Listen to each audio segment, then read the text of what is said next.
Hope Anderson's heart pounded against her ribcage as the stagecoach rattled across the dusty plains of Montana Territory, 1875. She clutched her small valise with white knuckles, her wedding dress the only one she owned carefully folded inside. In just hours, she would meet the man whose advertisement she had answered 3 months ago, the man whose letters had promised a comfortable life as the wife of a successful rancher. At 22, she was leaving behind the ashes of her family's farm in Ohio and the ghost of her parents, both claimed by influenza the previous winter. "Clearwater coming up, miss," the driver called down, his voice nearly lost in the rumble of wheels and the steady rhythm of hooves. "Your intended should be waiting at the station." Hope smoothed her travel-worn skirt and touched the simple locket at her throat, the only keepsake she had of her mother. The other passenger, an elderly woman bound for Helena, gave her a sympathetic smile. "Mail-order bride."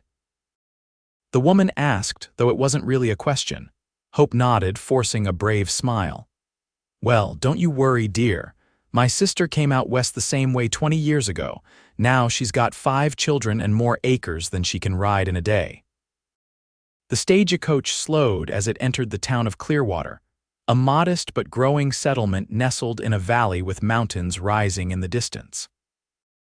Hope's gaze darted anxiously through the window, searching for Arthur Blackwood, the man whose photograph showed a stern-faced gentleman with a neatly trimmed beard and respectable suit. Her future husband. The coach lurched to a stop before the station, a simple wooden structure with a covered porch where several men lounged. Hope's pulse quickened as the driver opened the door and offered his hand to help her down. "Miss Anderson." A portly man in a dark suit and bowler hat approached, his expression grave. "I'm Mayor Simmons. I regret to inform you that Mr. Blackwood was killed 3 weeks ago in a mining accident." Hope felt the blood drain from her face. "But I received a letter from him just last month."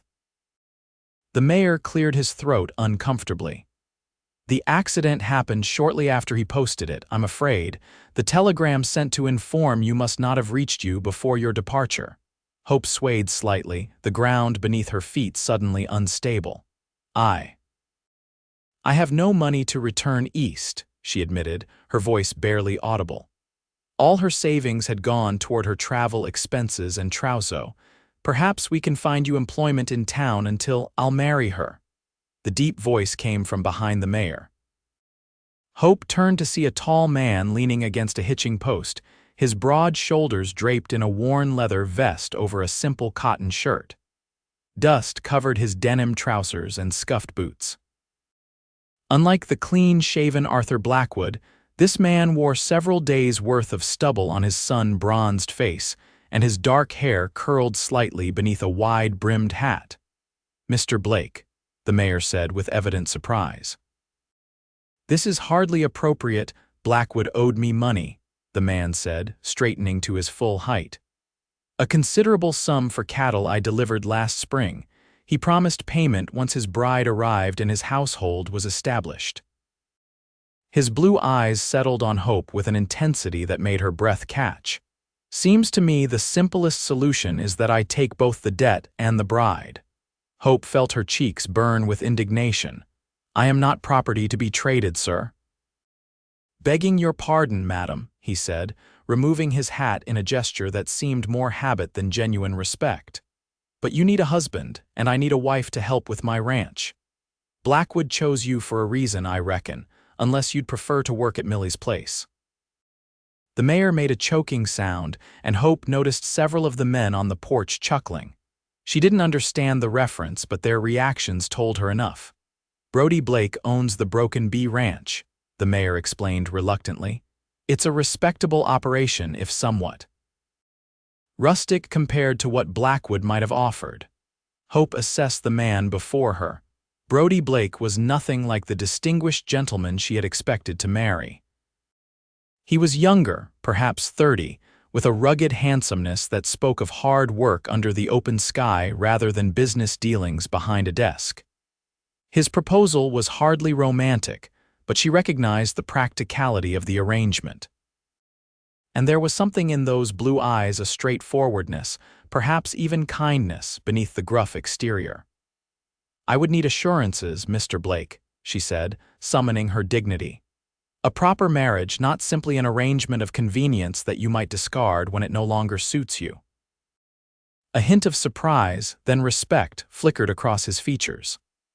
"I don't make promises I don't intend to keep, Miss Anderson. We can be wed today by the preacher, legal and binding. You'll have my name and protection. I can't offer luxuries, but you won't go hungry or cold." Hope glanced around the dusty street, at the curious faces watching this unexpected drama unfold. She had no money, no family, nowhere to go. And something about Brody Blake's direct manner appealed to her more than Arthur Blackwood's formal letters ever had. "Very well, Mr. Blake," she said, lifting her chin. "I accept your proposal." And so it was that Hope Anderson became Mrs. Brody Blake before sundown, standing in Reverend Walsh's parlor with only the mayor and his wife as witnesses. The gold band Brody slipped onto her finger was simple and unadorned, purchased hastily from the general store. The kiss they shared to seal their vows was brief and impersonal, merely fulfilling the requirement of the ceremony. As Brody helped her into his wagon for the journey to his ranch, Hope wondered if she had made a terrible mistake. But when he draped a blanket around her shoulders against the evening chill, his hands lingering just a moment longer than necessary, she caught a glimpse of something in his eyes that gave her hope that perhaps, in time, this marriage of convenience might become something more. The Broken Bee Ranch lay 10 miles outside of town, a journey made largely in silence as Hope and her new husband adjusted to their sudden circumstances. When they crested a hill and the ranch came into view in the valley below, Hope couldn't help but gasp. It was nothing like the grand establishment Arthur Blackwood had described in his letters. The main house was a modest log structure with a stone chimney, surrounded by several outbuildings, corrals, and a barn. But there was something appealing about its honest simplicity, the way it nestled against the backdrop of rolling hills and distant mountains. "It's not much," Brody said, mistaking her reaction for disappointment. "But the land is good. Almost 500 acres, with water rights to the creek that runs through the property." "It's beautiful," Hope said sincerely. "It reminds me of the stories my father used to tell about his childhood in Kentucky before he moved to Ohio." Brody seemed surprised by her response, but offered a nod of acknowledgement as he guided the horses down the slope toward home. A young man emerged from the barn as they approached, wiping his hands on a rag. "You're back early, Brody. Did you forget something?" His eyes widened as he noticed Hope.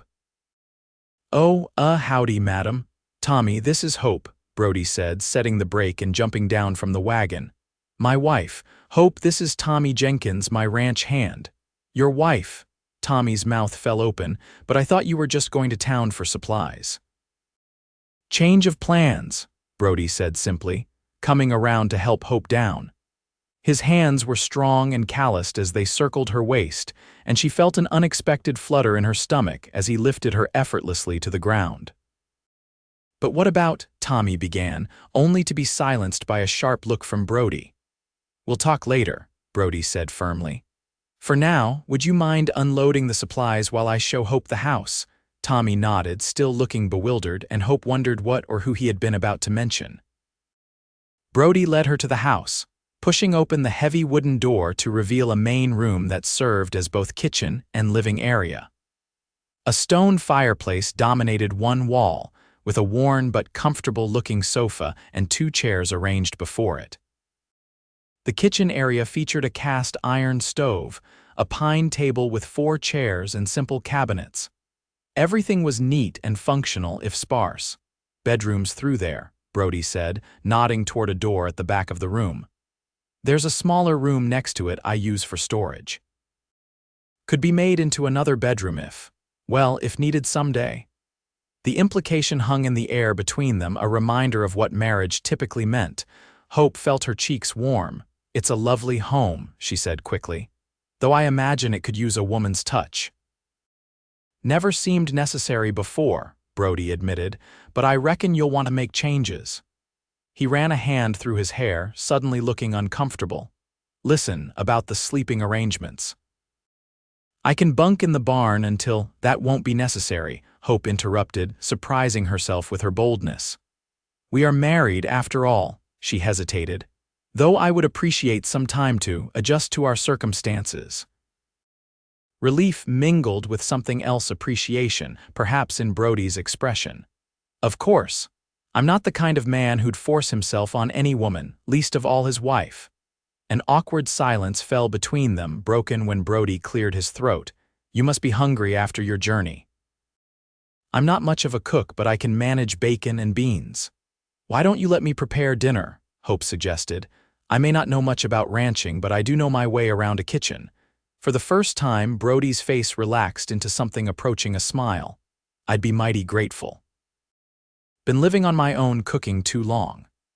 That evening, as they sat across from each other at the pine table, eating the simple but well-prepared meal Hope had made from Brody's limited pantry, she found herself studying her new husband.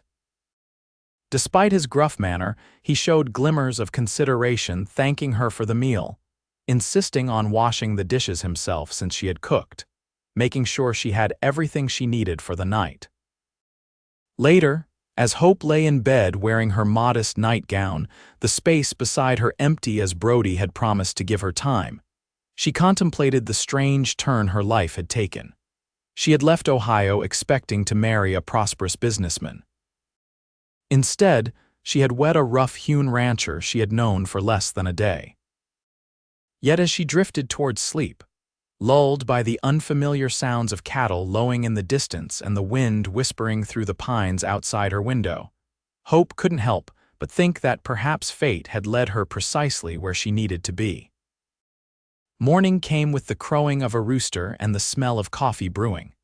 Hope dressed quickly in one of her 2 everyday dresses and ventured into the main room to find Brody already up, stoking the fire in the stove. "You're an early riser," she observed. He turned, seemingly caught off guard by her presence.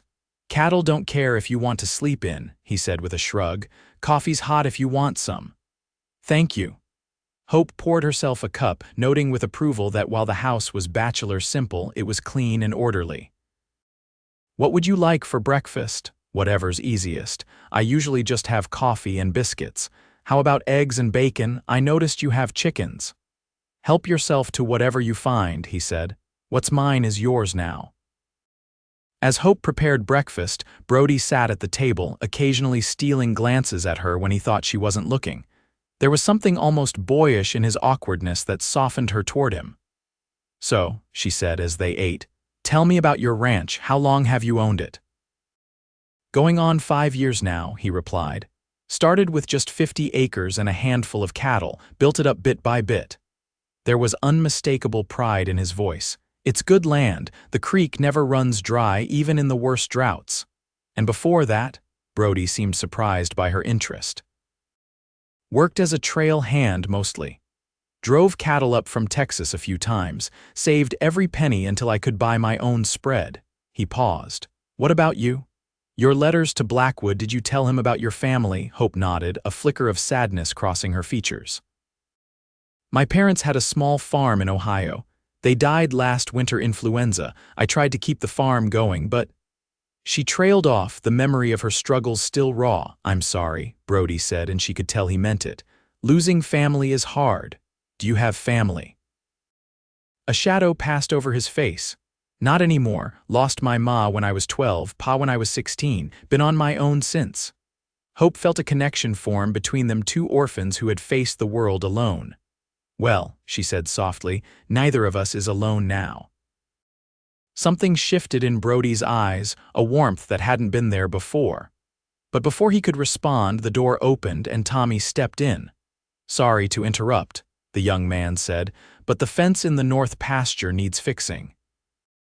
Saw a couple of steers getting mighty curious about the neighbor's alfalfa.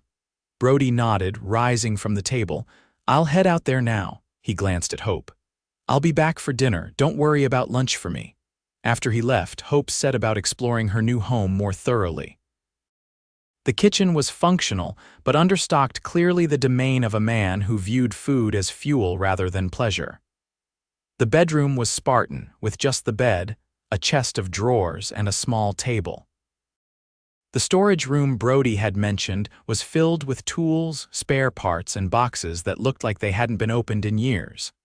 Outside, Hope discovered a small vegetable garden that had been started but was now overgrown with weeds. With a determined set to her jaw, she found a pair of gloves and set to work, clearing the weeds and salvaging what vegetables she could. By midday, she had rescued several tomato plants, a row of carrots, and some beans climbing a trellis. "You've been busy," a female voice observed. Hope turned to see a woman approaching from the direction of the road, riding a dappled mare. She was perhaps a few years older than Hope, with auburn hair peeking out from beneath a practical riding hat, wearing a split riding skirt and blouse. "I'm Hannah Blake," the woman said, dismounting with practiced ease. "Brody's sister-in-law, and you must be the bride Tommy's been telling everyone about." "Hope Anderson Blake," Hope corrected herself, wiping her hands on her apron. "I didn't realize Brody had family nearby." Hannah's expression clouded. "His brother, my husband, Benjamin, died 2 years ago, pneumonia. I live on the neighboring ranch with my son, Jacob. I'm so sorry," Hope said. "Brody didn't mention." "He wouldn't," Hannah said with a sad smile. "Ben's death hit him hard. They were close." She studied Hope with frank curiosity. "Tommy said Brody just showed up with you yesterday, said you were supposed to marry Arthur Blackwood." Hope explained the circumstances as they walked to the house, where she offered Hannah coffee and the apple pie she had baked that morning from the fruit she'd found in the cellar. "Well," Hannah said when Hope finished her story, "I can't say I'm sorry Blackwood's gone. He was not a good man, despite his fine clothes and fancy talk." "You knew him?" Hannah nodded. "Everyone in these parts knew Arthur Blackwood. He owned the largest silver mine in the county and wasn't above using underhanded methods to expand his holdings." She hesitated. "I'm surprised Brody agreed to marry you, though. He's been resistant to the idea of marriage since Ben died, blamed himself somehow." "He said Mr. Blackwood owed him money," Hope explained, "for cattle." "Ah," Hannah's expression suggested there was more to the story. "Well, whatever his reasons, I'm glad you're here. Brody's been alone too long." She reached across the table to squeeze Hope's hand. "And I could use another woman to talk to. The nearest neighbor is 5 miles away, and she's 80 if she's a day." By the time Hannah left, promising to return soon with Jacob to properly meet his new aunt, Hope felt less alone in her strange new circumstances. She spent the afternoon making the house more comfortable, hanging the curtains she had packed in her trunk and arranging her few personal belongings. In the kitchen, she prepared a hearty stew with the vegetables she'd salvaged and the beef Brody had stored in the spring house. Brody returned as the sun was setting, Tommy with him. Both men looked exhausted and filthy from their day's work, but their faces brightened at the smell of the stew. "You've been busy," Brody observed, noticing the curtains and the freshly swept floor. "I hope you don't mind," Hope said. "I thought the place could use a few touches to make it more homey." "It's your home now, too," he said simply. "Do what you like with it." After washing up at the pump outside, they sat down to dinner, Tommy joining them at Hope's insistence. The young man seemed initially awkward around her but soon relaxed as she asked him questions about the ranch and his work there. "Tommy's been with me 3 years, Brody explained. "Best hand I ever hired, despite being greener than spring grass when he showed up." Tommy blushed at the rare praise. "Miss Hope, this is the best meal I've had since last Christmas when Mrs. Blake invited us over." Later, after Tommy had gone to his quarters in the bunkhouse, a small cabin near the barn, Hope and Brody sat in companionable silence before the fire. Outside, a storm was brewing, the wind picking up and rattling the windows. "Your sister-in-law visited today," Hope said eventually. Brody's shoulders tensed slightly. "Hannah's a good woman. Ben was lucky to have her. She spoke highly of you, said you've helped her keep her ranch going since your brother's death." Brody shrugged. It's what Ben would have wanted. Jacob's going to need that land someday. She also mentioned that Arthur Blackwood wasn't well regarded in the community. Hope ventured cautiously. Brody's jaw tightened. No, he wasn't. Then why did you tell me you married me because he owed you money? Hope asked. Hannah seemed surprised by that explanation. For a long moment, Brody was silent, staring into the fire. Finally, he sighed. Blackwood was trying to force Hannah to sell her ranch. The Triple H borders his mining property and he wanted to expand. When Ben died, he thought Hannah would be vulnerable. His hands clenched into fists. He offered her a pittance, then when she refused, he started causing trouble diverting water, threatening her hands, even tampered with her fences so her cattle got out. That's terrible, Hope said, genuinely shocked. I helped her fight back, legally at first. But Blackwood had the law in his pocket, or thought he did. When that failed, I confronted him directly. Brody's expression darkened. Warned him to leave Hannah and Jacob alone. He laughed in my face, said a nobody rancher couldn't stop him. A bitter smile crossed his lips. 2 weeks later, he was dead in a mining accident. Did you? Hope began, then stopped herself, horrified at what she'd been about to ask. Brody looked at her sharply. No, I didn't kill him, if that's what you're wondering. The mine collapsed because he cut corners on safety to save money. He ran a hand through his hair. But I won't pretend I mourned him. Then why marry me? Hope asked softly. The real reason? Brody was quiet for so long Hope thought he might not answer. When he did, his voice was low, almost reluctant. I saw you step down from that stagecoach, looking so brave even though I could tell you were scared. Heard Blackwood was dead and you had nowhere to go. He shrugged, embarrassed. Seemed like the right thing to do. Just the right thing? Hope pressed, not sure why his answer mattered so much. Brody met her eyes then, his gaze direct. And maybe I was tired of coming home to an empty house. Maybe I thought having a wife, even one who was meant for another man, would be better than being alone. Before Hope could respond, a crack of thunder shook the house and rain began to pelt against the windows. Brody rose to his feet. Storm's here, I should check on the horses. He grabbed his coat and hat and was gone before Hope could stop him, leaving her to ponder his words and the growing complexity of the man she had married. That night, when Brody finally came to bed, soaked from the rain and smelling of horses and leather, Hope pretended to be asleep. She felt the mattress dip under his weight, heard his quiet sigh as he settled as far to his side as possible without falling off. Despite the physical distance between them, she was acutely aware of his presence, the sound of his breathing, the warmth radiating from his body. It was a strange intimacy, sharing a bed with a man who was still essentially a stranger. Yet as the storm raged outside and Brody's breathing eventually deepened into sleep, Hope found herself oddly comforted by his presence. Whatever circumstances had brought them together, they were bound now, for better or worse.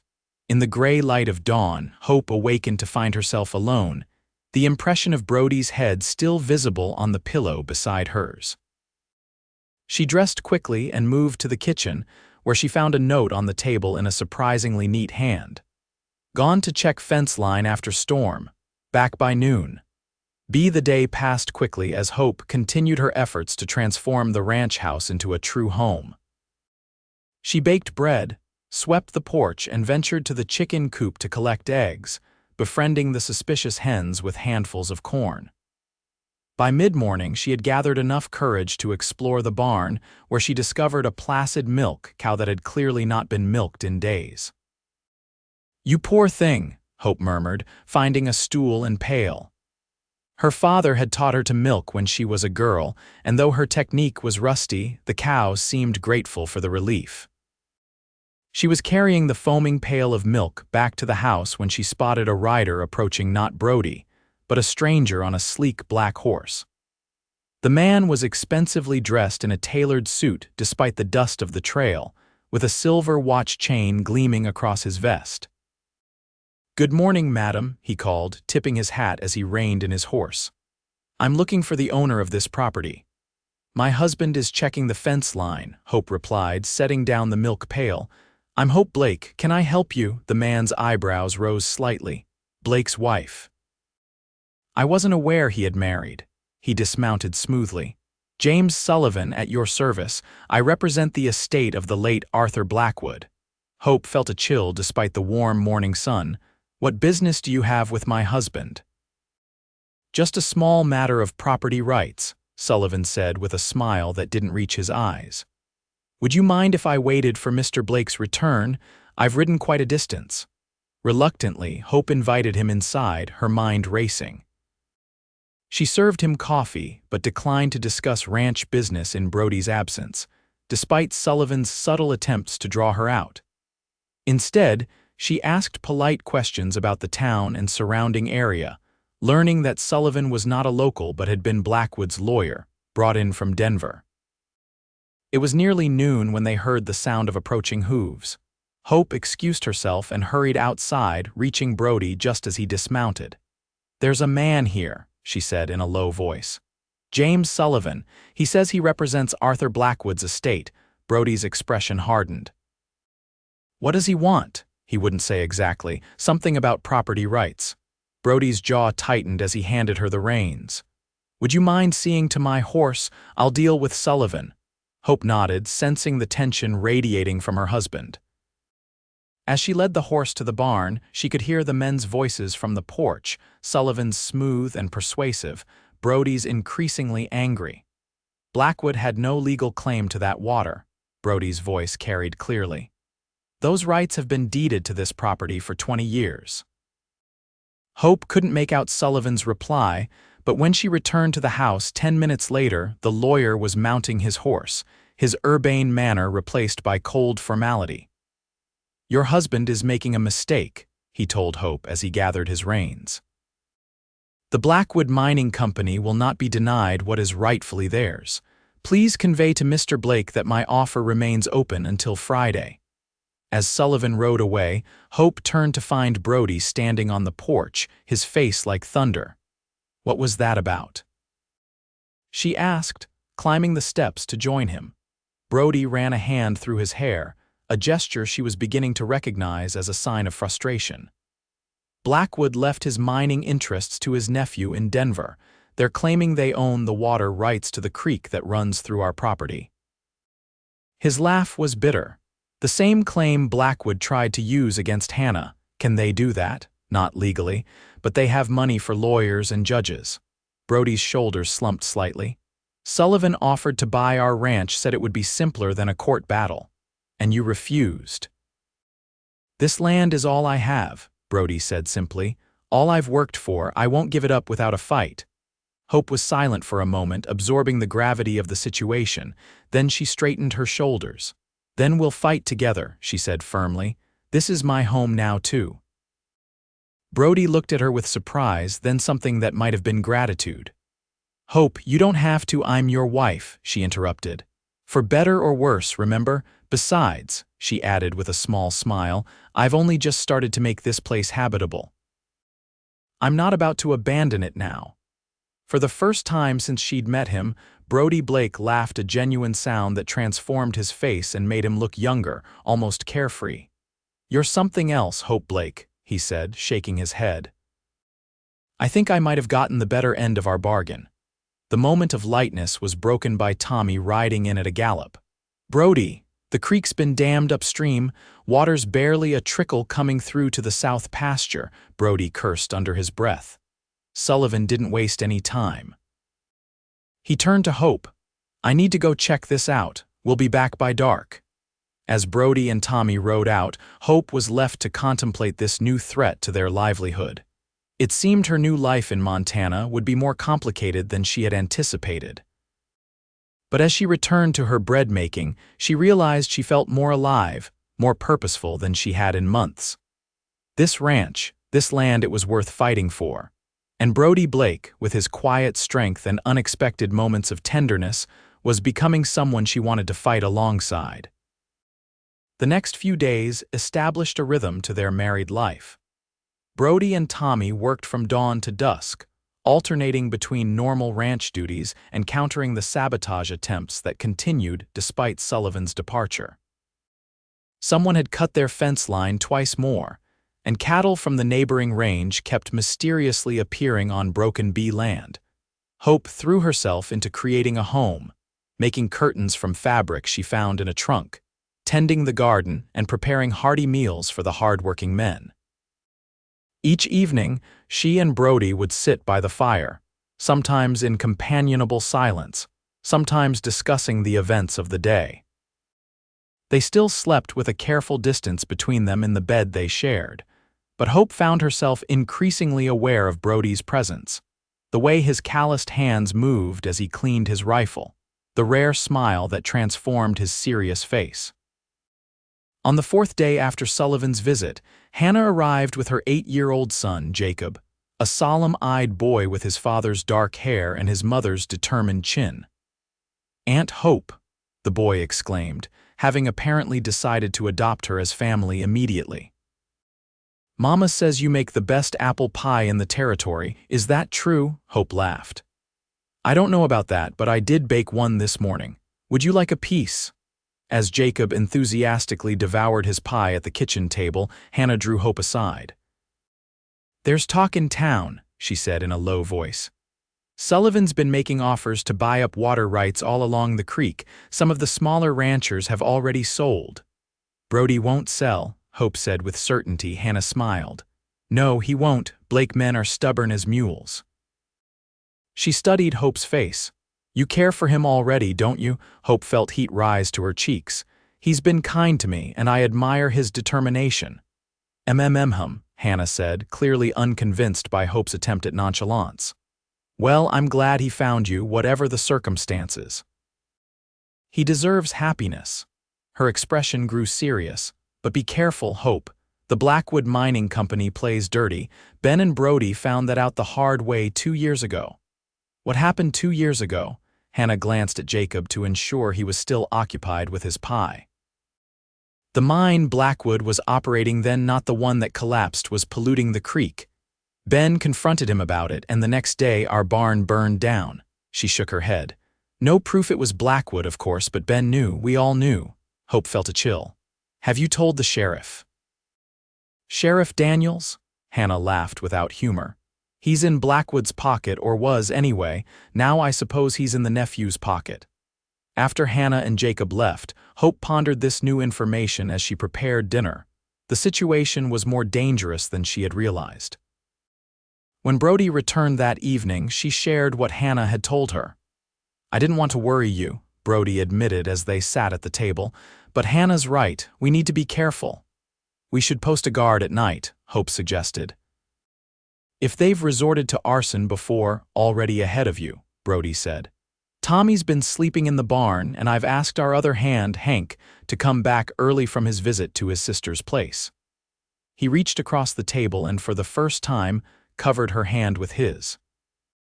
"I won't let anything happen to you, Hope. I promise."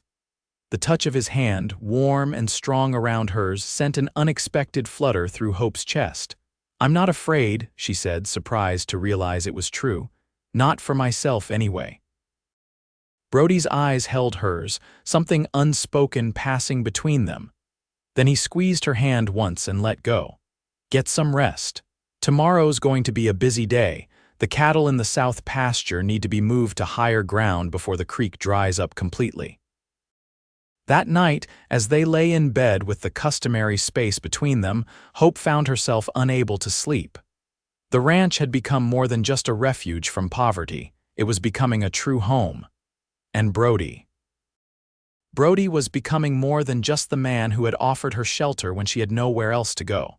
"Brody," she whispered into the darkness. "Are you awake?" Came the drowsy reply. "Thank you. For marrying me, for bringing me here. I know it wasn't what either of us planned, but I'm glad it happened." There was a long silence, and Hope thought perhaps he had fallen asleep. Then she felt the mattress shift as he turned toward her. "I'm glad too," he said, his voice husky with either sleep or emotion, she couldn't tell which. "Good night, Hope." "Good night, Brody." She closed her eyes, a small smile on her lips, and drifted into sleep. The peace of the moment was shattered in the deepest part of the night by frantic shouting and the acrid smell of smoke. Hope jerked awake to find Brody already out of bed pulling on his trousers. "Fire," Tommy's voice came from outside. "Brody, the barn's on fire," Brody cursed, grabbing his shirt. "Stay here," he ordered Hope. "Keep the doors and windows closed." But Hope was already reaching for her dress. "I can help." "Damn it, woman, don't argue," Brody snapped, fear making his voice harsh. "If anything happened to you," he broke off, then said more calmly, "Please, Hope, stay inside." The raw emotion in his voice stopped her protest. She nodded, and he was gone, running toward the growing orange glow visible through the window. Unable to simply wait, Hope dressed quickly and began filling buckets with water from the kitchen pump. From the window, she could see Brody, Tommy, and Hank, who must have arrived during the night, forming a bucket brigade from the well to the barn. The horses were out, thankfully, corralled a safe distance away, their whinnies of distress carried on the smoke-laden air. Despite their efforts, the barn was quickly engulfed, the dry timber feeding the flames. Hope watched in horror as part of the roof collapsed inward in a shower of sparks. Then, to her dismay, she saw Brody dash toward the burning structure. "Brody, no." She screamed, abandoning her resolve to stay inside and running toward the door. She was halfway across the yard when Brody emerged from the smoke, supporting a soot-covered Hank, whose pant leg was smoldering. Tommy rushed to help, and together they lowered the injured man to the ground. Hope knelt beside them. "How badly is he hurt?" "Burns on his leg," Brody said grimly, "and he breathed in a lot of smoke." Hank coughed violently, his weathered face contorted in pain. "Wasn't an accident," he gasped. "Saw a rider setting the fire." Brody's expression hardened. "Did you recognize him?" Hank shook his head weakly. "Wore a bandana over his face, but I saw the horse, black with a white blaze," he coughed again. "Like Sullivan's."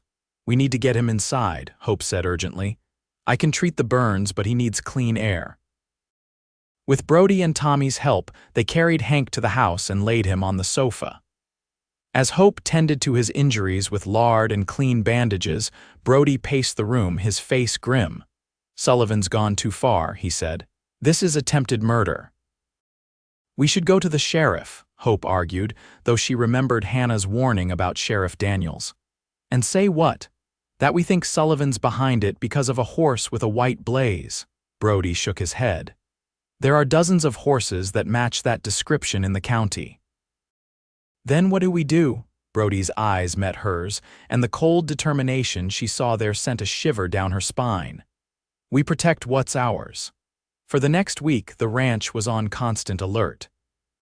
Brody and Tommy took turns standing guard, and Hope insisted on taking a shift as well, learning to handle the Winchester rifle Brody reluctantly taught her to use. The burned-out shell of the barn stood as a stark reminder of the threat they faced. Hank recovered slowly under Hope's care, his burns painful but not life-threatening. Sullivan did not return, but rumors reached them through Hannah that the Blackwood Mining Company was proceeding with plans to divert the creek entirely, claiming the water rights through a dubious deed that had mysteriously surfaced after Arthur Blackwood's death. "We'll have to fight this in court," Hope insisted one evening as she and Brody sat on the porch, watching the sunset paint the distant mountains gold and crimson. "Courts take time and money," Brody said, his voice weary. "The creek's already running low. If it dries up completely, we'll lose half our grazing land before a judge ever hears our case." "Then what's the alternative?" Hope asked. "More violence. Someone could get killed, Brody." Brody was silent for a long moment. "There might be another way," he said finally.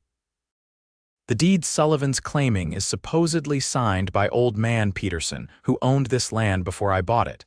But Peterson was nearly blind in his last years, could barely sign his name, let alone read a legal document. You think the deed is forged?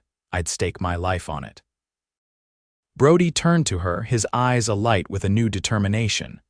Peterson's daughter lives in Helena if she could testify that her father never sold those water rights. Hope felt a surge of hope. That could work, but how do we find her? Helena's a big city. "I know where she lives," Brody said.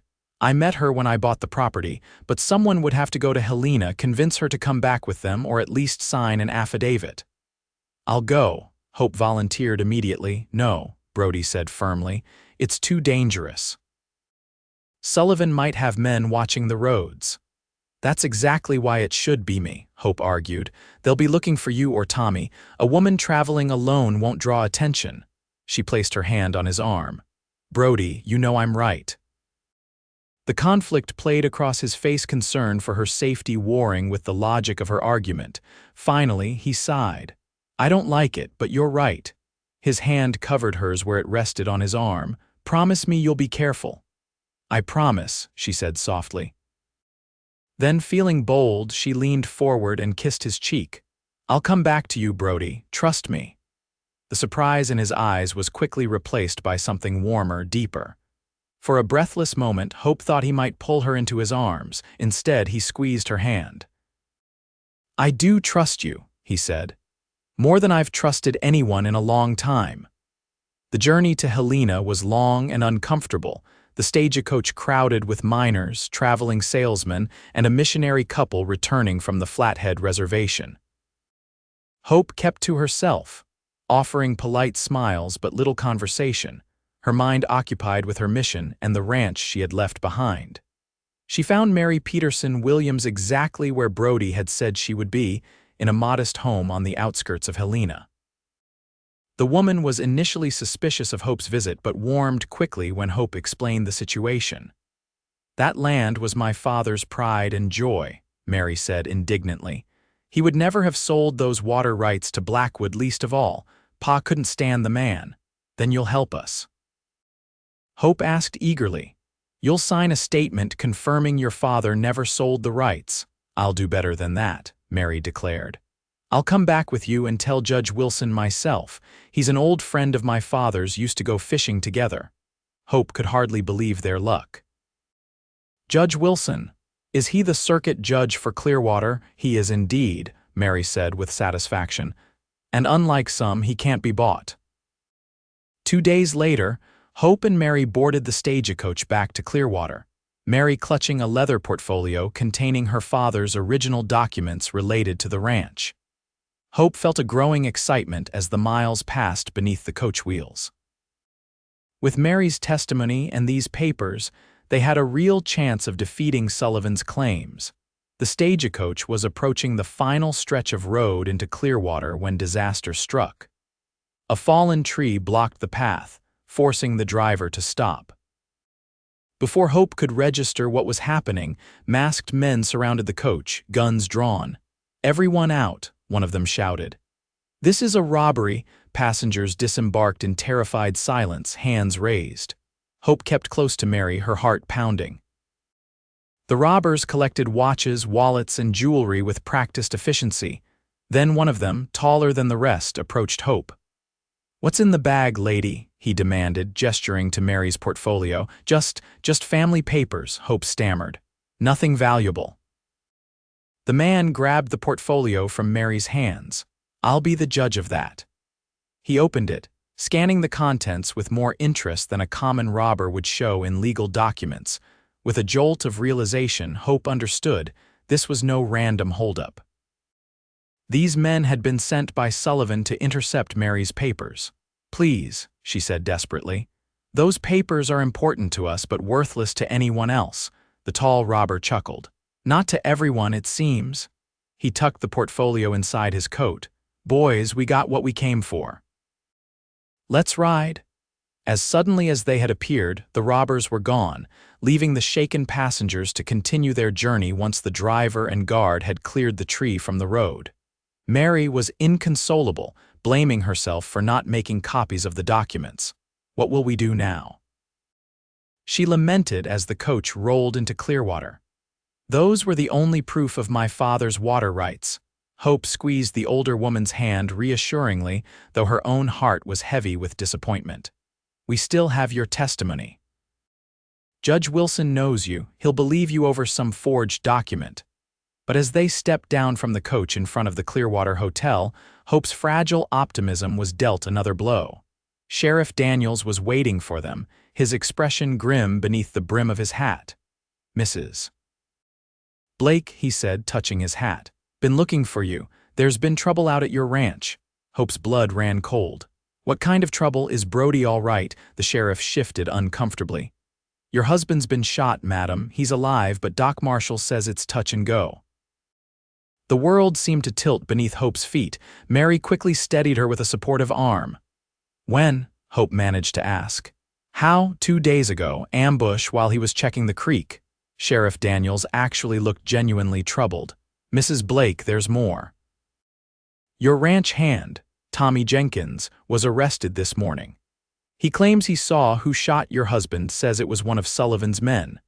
But Sullivan's pressing charges against the boy, says Tommy tried to burn down the mining company office last night. Hope felt as though she'd been plunged into ice water. Brody shot, Tommy arrested, the documents stolen. It was all falling apart. Take me to my husband, she said, her voice steadier than she felt. Now, the doctor's house was on the far side of town, a tidy white building with green shutters. Doc Marshall, a gray-haired man with kind eyes behind wire-rimmed spectacles, met Hope at the door. He's stable, the doctor said before Hope could speak. Bullet missed his heart by inches, but he lost a lot of blood. He's been asking for you. Hope followed him to a small bedroom at the back of the house.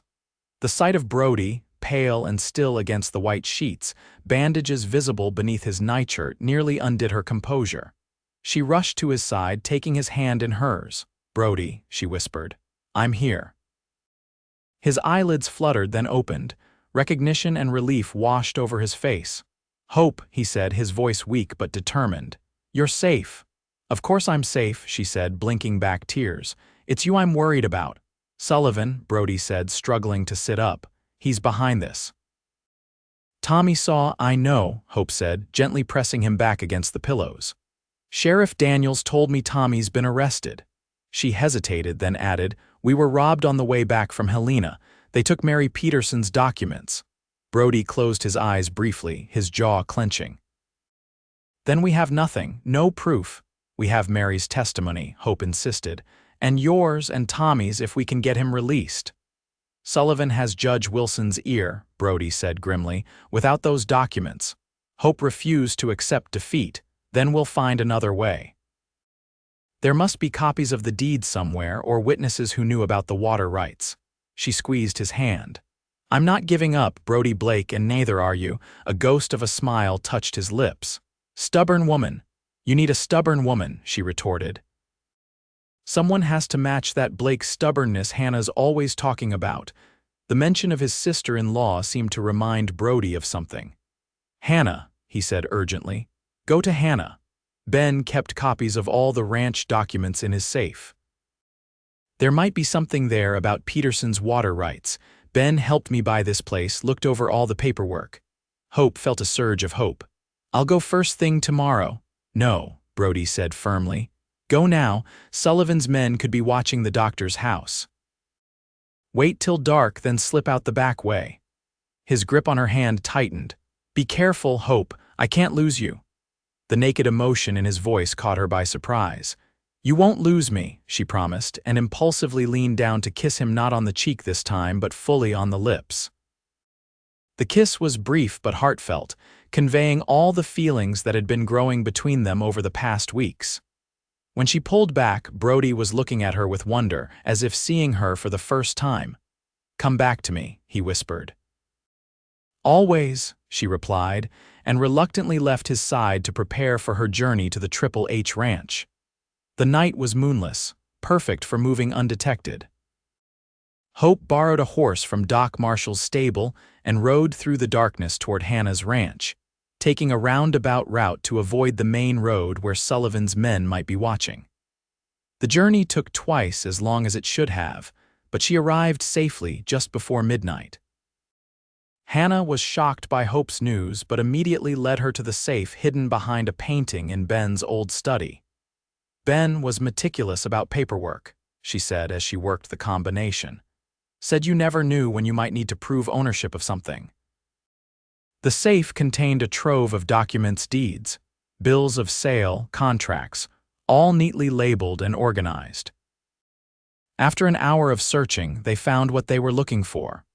A copy of the original water rights agreement for the Peterson property, dated 1855, clearly stating that the water rights were attached to the land in perpetuity and could not be sold separately. "This is it," Hope exclaimed.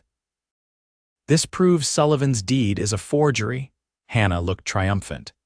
"Ben always said to keep a copy of everything important. I never thought." Her voice trailed off, and Hope understood the bittersweet moment. Gratitude for Ben's foresight mingled with grief for his absence. "He would be proud of you," Hope said softly, "for fighting to protect what he built." Hannah blinked back tears. "He would be proud of you too, Hope, for fighting for Brody, for all of us." She squared her shoulders. "Now let's get this to Judge Wilson before Sullivan realizes we have it." The two women rode to town as dawn was breaking, the precious document secured inside Hope's bodice. They went directly to Judge Wilson's house, a stately two-story building on the town's main street. The judge, still in his dressing gown, was not pleased to be disturbed so early, but agreed to see them when Hannah explained the urgency of their visit. Judge Wilson was a tall, imposing man with a shock of white hair and bushy eyebrows. He listened in growing consternation as Hope and Hannah laid out the entire story: the forged deed, the sabotage, the shooting, and the theft of Mary Peterson's documents. "These are serious accusations against a prominent businessman," he said gravely when they had finished. "I'll need more than just your word." "We have this," Hope said, producing the copy of the water rights agreement. "And Mary Peterson Williams is staying at the hotel, ready to testify that her father never sold those rights to anyone." The judge examined the document carefully. "This appears to be in order," he conceded, "but Sullivan will claim his deed supersedes it." "His deed is forged," Hannah insisted. "Old man Peterson was nearly blind when he supposedly signed it, and he despised Arthur Blackwood. He would never have sold him anything, least of all water rights." Judge Wilson stroked his beard thoughtfully. "I'd need to compare the signatures if Sullivan's deed contains a forgery." "We can get Peterson's real signature from the bank," Hope suggested. "He must have signed documents there." "And what about Tommy Jenkins?" Hannah asked. "He's been falsely accused of arson to discredit his testimony about who shot Brody." The judge sighed heavily. "One step at a time, ladies. First, let's verify this water rights document and Peterson's signature, then we can address the other matters." He stood, signaling the end of the meeting. "I'll send for Sullivan to present his deed this afternoon. You should both be there." As they left the judge's house, Hope felt cautiously optimistic. They had made progress, but Sullivan was powerful and desperate. They would need to be vigilant. Her fears proved well-founded when they reached the doctor's house to check on Brody, only to find Doc Marshall in a state of agitation. "He's gone," the doctor exclaimed. "I went to check on him this morning and the bed was empty. His clothes were gone too." "Gone." Hope repeated, her heart sinking. "But he's too weak to travel. Where would he go?" "To the jail," a deep voice said from the doorway. They turned to see Sheriff Daniels, looking uncomfortable. "He came to get Tommy out. When I refused, Well, he persuaded me to look the other way while he took the keys." "You let an injured man break a prisoner out of jail?" Hannah asked incredulously. The sheriff shifted his weight. "Look, Mrs. Blake, the other Mrs. Blake, I've known Brody a long time. When he told me what really happened, showed me the bullet wound. Well, I believe him. Sullivan's gone too far this time." "Where are they now?" Hope demanded. "I don't know," the sheriff admitted, "but if Sullivan finds them before the judge hears your case." He didn't need to finish the thought. Hope knew exactly what would happen. Sullivan would claim Brody's escape proved his guilt, and any testimony against the mining company would be discredited. "We need to find them before Sullivan does," Hope said urgently. "Sheriff, will you help us?" To her surprise, the sheriff nodded. "I should have done it sooner," he said grimly. "Blackwood had me convinced his way was progress, that the mines would bring prosperity to everyone, but Sullivan, he's just greedy, doesn't care who gets hurt." With the sheriff's help, they organized a search. Hannah returned to the Triple H to enlist her ranch hands. while Hope and Sheriff Daniels began checking the likeliest hiding places in town. But as the day wore on with no sign of Brody or Tommy, Hope's worry grew. They were running out of time. Judge Wilson's hearing was set for 4 o'clock that afternoon. It was nearly 3 when Hope, exhausted and increasingly desperate, had a sudden realization. "The old Peterson cabin," she said to the sheriff as they left the livery stable.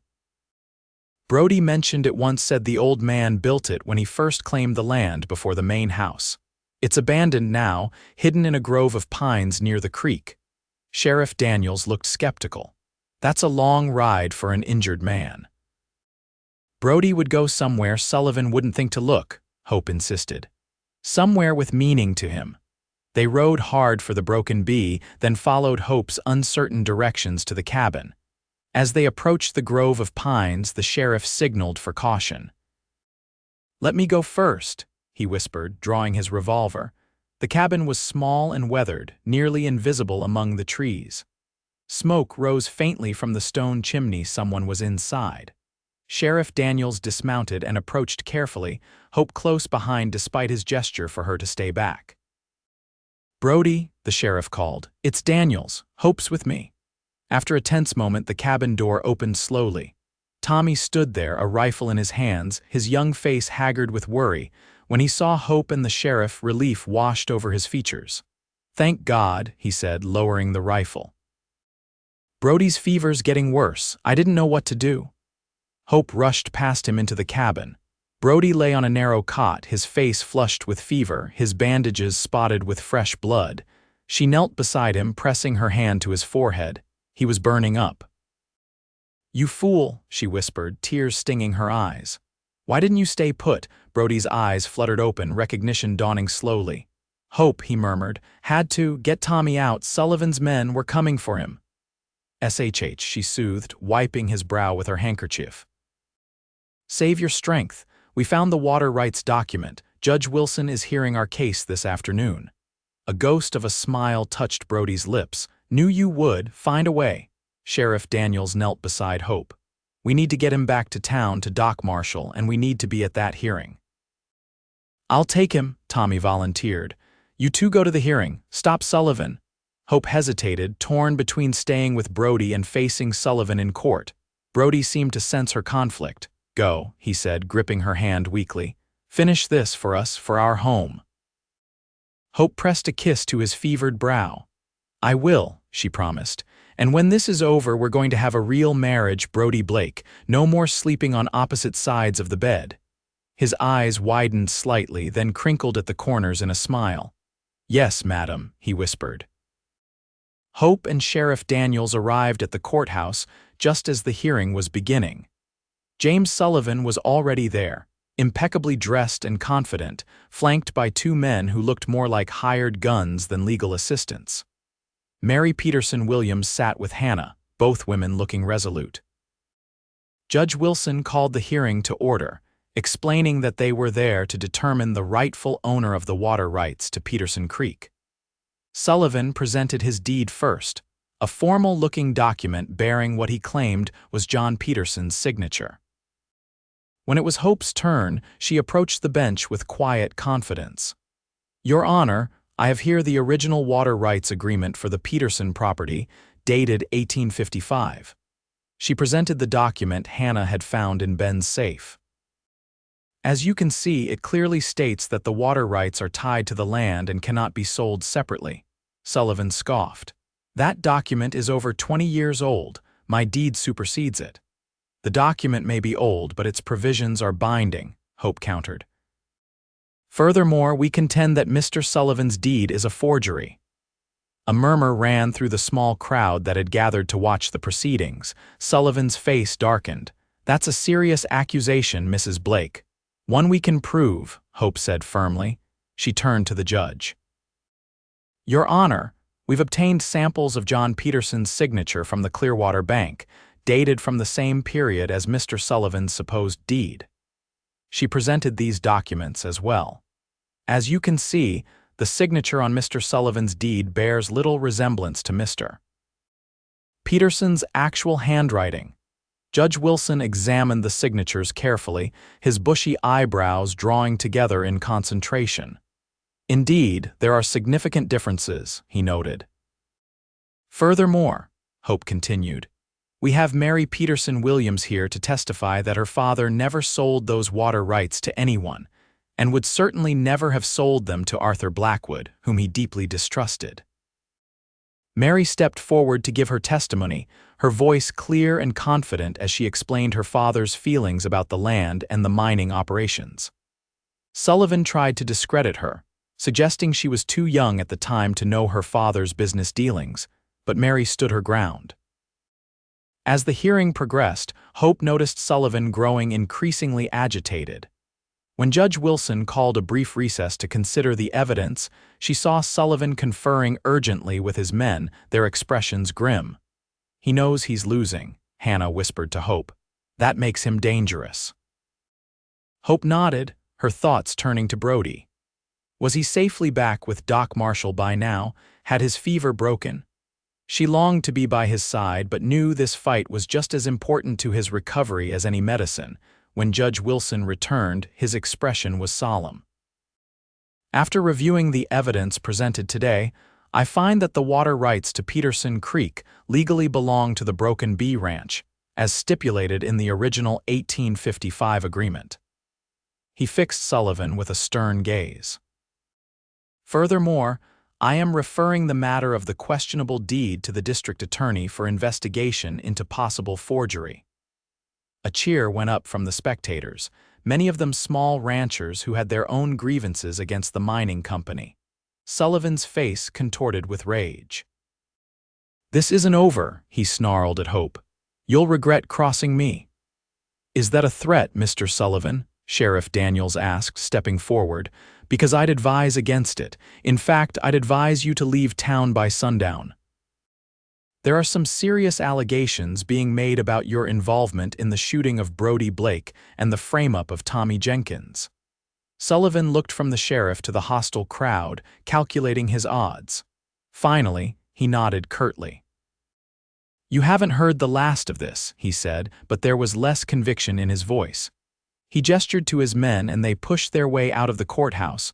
Hope felt a wave of relief wash over her. They had won, the ranch was safe, the water rights secure. Now she needed to get to Brody, to share the news and make sure he was recovering. But as she and Hannah stepped out of the courthouse, a commotion down the street caught their attention. Sullivan and his men were mounting their horses, but instead of heading out of town, they were riding toward Doc Marshall's house. "No," Hope gasped, breaking into a run. "They're going after Brody." Sheriff Daniels was close behind her, drawing his gun as they raced toward the doctor's house. They were still a block away when they heard a gunshot, then another. Hope's heart seemed to stop. "Brody!" she screamed, running faster. They rounded the corner to see Sullivan and one of his men dragging a struggling Tommy from the doctor's house. Of Brody there was no sign. "Let him go." Sheriff Daniels shouted, raising his revolver. "Sullivan, it's over," Sullivan whirled, using Tommy as a shield. "It's over when I say it's over," he snarled. "This boy's going to pay for burning down my office." "He didn't do it," a new voice said. "I did." Hope turned in shock to see Brody standing in the doorway of the house next to the doctor's, a rifle in his hands despite his obvious weakness. He was pale as a ghost, barely upright, but his aim was steady. "Blake," Sullivan spat. "Should have made sure you were dead the first time." "Let the boy go," Brody said calmly. "It's me you want." Hope held her breath as the standoff stretched taut as a bowstring. Then, with shocking suddenness, Sullivan shoved Tommy aside and reached for his gun. Brody fired a split second before Sullivan, his bullet catching the mining man in the shoulder. Sullivan's shot went wild, and Sheriff Daniels rushed forward to disarm him while his men, seeing the game was up, raised their hands in surrender. Hope ran to Brody, catching him as his strength finally gave out and he sagged against the doorframe. "You impossible man," she said, half laughing, half crying. "What were you thinking?"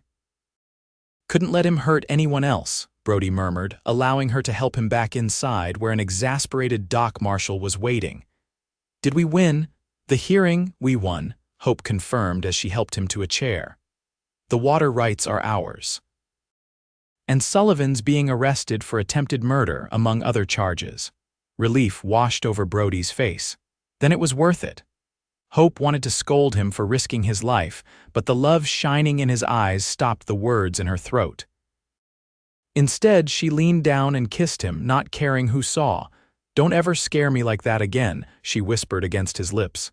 "Yes, madam," he replied with a faint smile. "I promise." The events of that day would be talked about in Clearwater for years, to come how the mail-order bride who came to marry one man ended up saving another.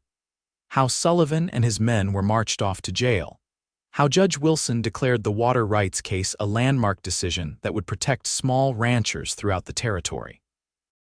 For Hope and Brody, though, the most important outcome was much more personal. As summer turned to fall and Brody recovered his strength, their marriage deepened from an arrangement of convenience into something neither had expected to find: true love.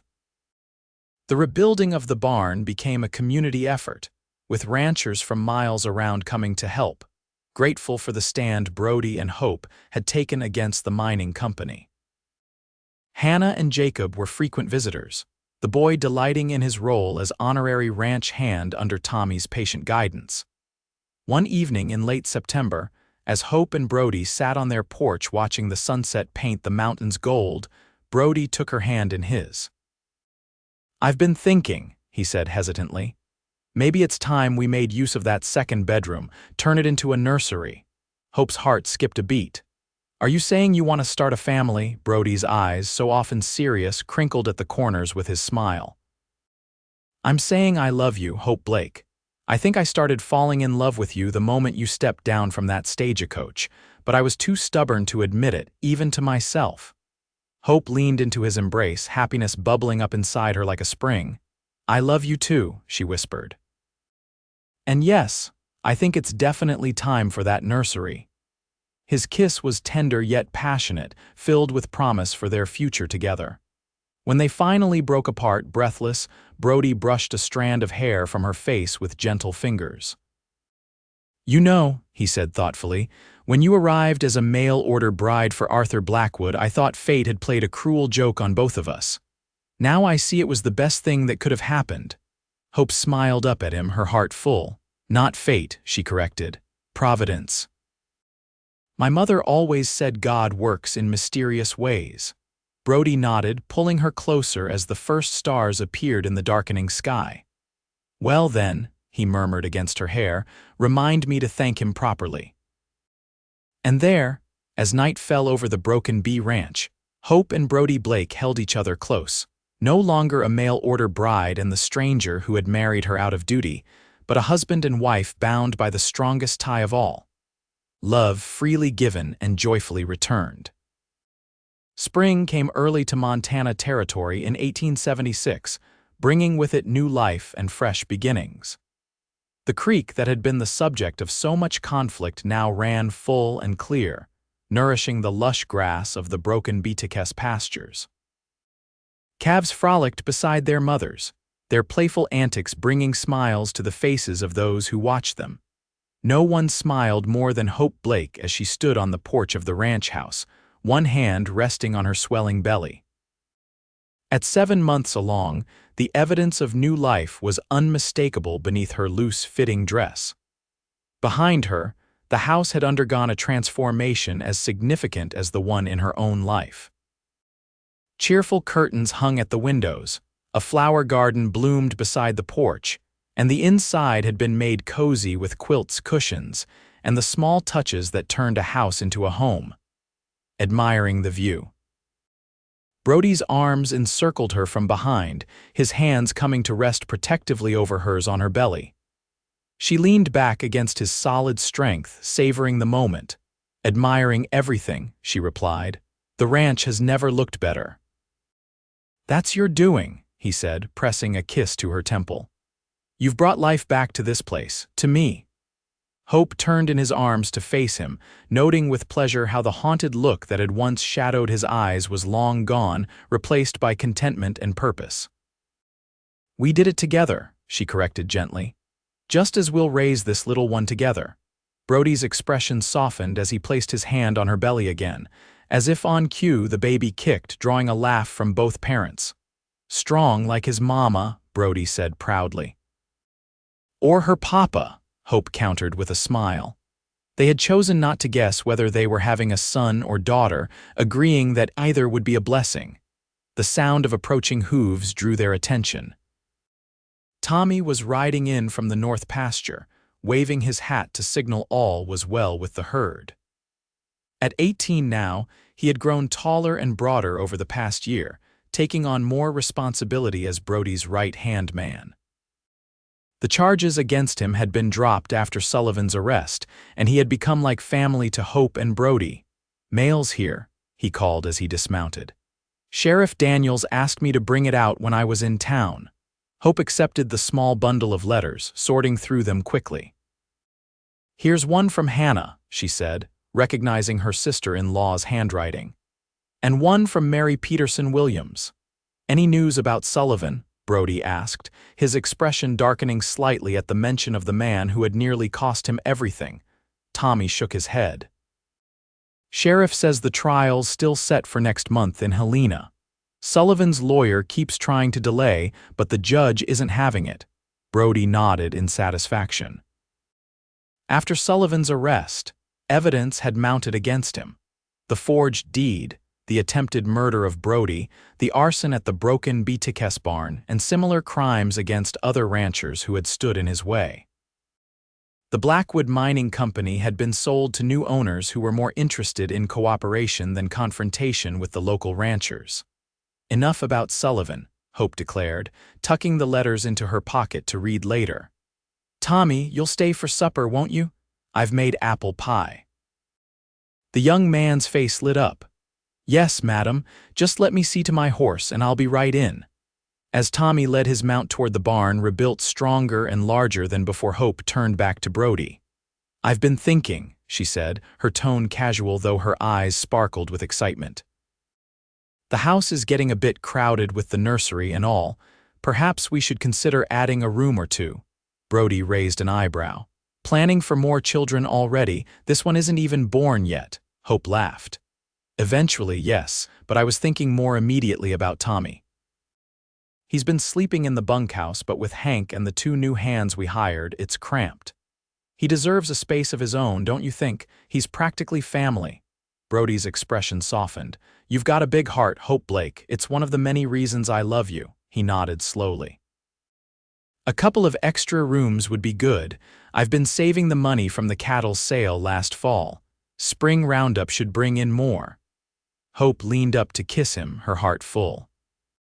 From the moment she had stepped off that stagecoach, uncertain and alone, to this moment of abundance and belonging, the journey had been unexpected in every way. She had come west to marry a stranger and found instead a true partner, a man whose quiet strength and unwavering loyalty had captured her heart completely. That evening, as they sat around the dinner table, Hope, Brody, and Tommy enjoying the hearty stew and fresh bread Hope had prepared, the conversation turned to the future. Tommy spoke excitedly about the new breeding stock Brody was considering, while Brody outlined his plans for expanding their grazing land now that the water rights were secure. Hope listened, content to let the men talk as she absently rubbed her belly where the baby was particularly active. She thought about the letter from Hannah, which had contained news of a handsome widower who had recently moved to the area and seemed quite taken with her. Life moved forward, wounds healed, new possibilities emerged. After dinner, when Tommy had gone to the bunkhouse and the dishes were cleared away, Hope and Brody sat before the fire in the comfortable chairs he had crafted during the winter. She read aloud from a book of poetry they had been enjoying together while he worked on a small wooden cradle, carefully sanding the edges to silky smoothness. "Beautiful," Brody murmured when she finished reading a particularly moving verse. Hope looked up to find him watching her, not the cradle. "The poem—" "That too," he said with a smile that still, after all these months, made her heart beat faster. "But I was thinking of you." Of how lucky I am that you chose to stay that day, to take a chance on a rough rancher instead of heading back east. Best decision I ever made, Hope said softly. She set aside the book and moved to kneel beside his chair, placing her hands over his on the half-finished cradle. I never told you this, but the night before I left Ohio, I prayed for guidance. I asked God to lead me where I was meant to be. She squeezed his hands. He led me to you, Brody Blake, and I've never doubted for a moment that this is exactly where I belong. Brody set aside the cradle and helped her to her feet, then into his lap, cradling her with infinite tenderness. I never believed much in Providence before you, he admitted. Thought a man made his own way in the world for good or ill. He pressed his forehead to hers. But how else can I explain you? The woman who arrived as a mail-order bride to a stranger and became everything I never knew I needed. Hope felt tears of happiness well in her eyes. I love you, she whispered. So much. And I love you, he replied, his voice husky with emotion. More than I have words to say. As the fire crackled cheerfully in the hearth, and the wind sang softly through the pines outside their window, Hope nestled closer to her husband, secure in the knowledge that whatever challenges tomorrow might bring, they would face them together, a family forged not by convention or convenience, but by choice and by love, on the wild and beautiful frontier they called home.